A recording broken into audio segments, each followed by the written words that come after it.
Assalamualaikum warahmatullahi wabarakatuh. Hai semuanya, perkenalkan, saya Andar Aprilia Wulansari, peserta Latsar CPNS gelombang 1 golongan 3 Pemerintah Kota Banjar tahun anggaran 2026. Saya adalah seorang statistisi yang berdinas di Dinas Komunikasi dan Informatika Kota Banjar. Pada video kali ini, saya akan menyampaikan ringkasan materi mata pelatihan kesiapsiagaan bela negara yang saya dapatkan selama saya mengikuti Latsar CPNS tahun anggaran 2026. Kesiapsiagaan bela negara adalah suatu keadaan siap siaga yang dimiliki oleh seseorang baik secara fisik, mental, maupun sosial dalam menghadapi situasi kerja yang beragam yang dilandaskan oleh kecintaan terhadap Negara Kesatuan Republik Indonesia yang berdasarkan Pancasila dan Undang-Undang Dasar 1945. Tujuan dari kesiapsiagaan bela negara yaitu untuk menjaga, merawat, dan menjamin kelangsungan hidup berbangsa dan bernegara. Bela negara bukan hanya tugas dari TNI dan Polri, melainkan tanggung jawab seluruh warga negara termasuk aparatur sipil negara. Pada materi kesiapsiagaan bela negara menekankan pada 5 dasar bela negara, antara lain: yang pertama, cinta tanah air; yang kedua, kesadaran berbangsa dan bernegara; yang ketiga, setia pada Pancasila sebagai ideologi negara; yang keempat, rela berkorban untuk bangsa dan negara; dan yang kelima, kemampuan awal bela negara. Kelima nilai ini menjadi fondasi karakter ASN yang profesional dan berintegritas.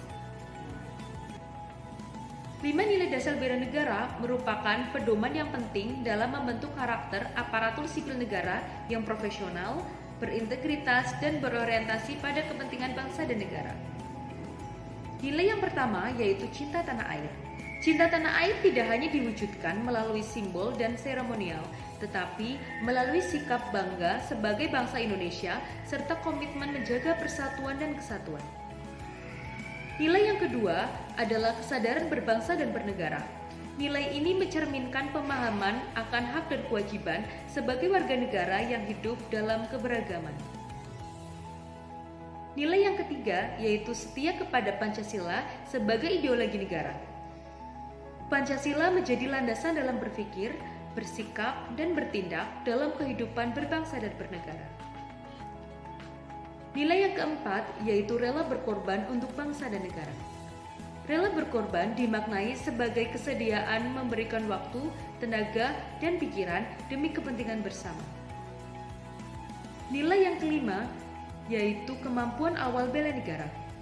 Kemampuan awal bela negara mencakup kedisiplinan, kesiapsiagaan, dan kemampuan menghadapi berbagai bentuk ancaman baik fisik maupun non-fisik.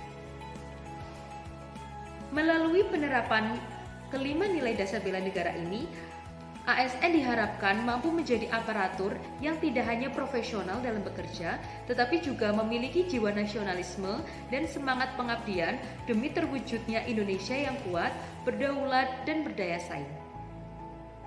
Sebagai seorang statistisi di Diskominfo Kota Banjar, implementasi bela negara saya wujudkan melalui: yang pertama, penyediaan data yang akurat dan dapat dipertanggungjawabkan; yang kedua, mendukung pengambilan kebijakan publik berbasis data; dan yang ketiga, menangkal hoax dan disinformasi melalui perubahan informasi dan pengelolaan informasi yang benar. Data yang valid bukan hanya data yang sebagai alat kerja saja, melainkan data sebagai bentuk pengabdian dan bela negara di era digital saat ini. Melalui mata pelatihan kesiapsiagaan bela negara ini, saya memahami bahwa seorang ASN adalah garda terdepan dalam menjaga keutuhan bangsa. Bukan hanya sebatas angkat senjata saja, tetapi melalui integritas, profesional, dan pelayanan terbaik kepada masyarakat. Demikian ringkasan yang dapat saya sampaikan. Semoga nilai-nilai bela negara dapat terus kita aktualisasi dalam setiap peran dan tugas kita sebagai seorang ASN. Terima kasih. Wassalamualaikum warahmatullahi wabarakatuh.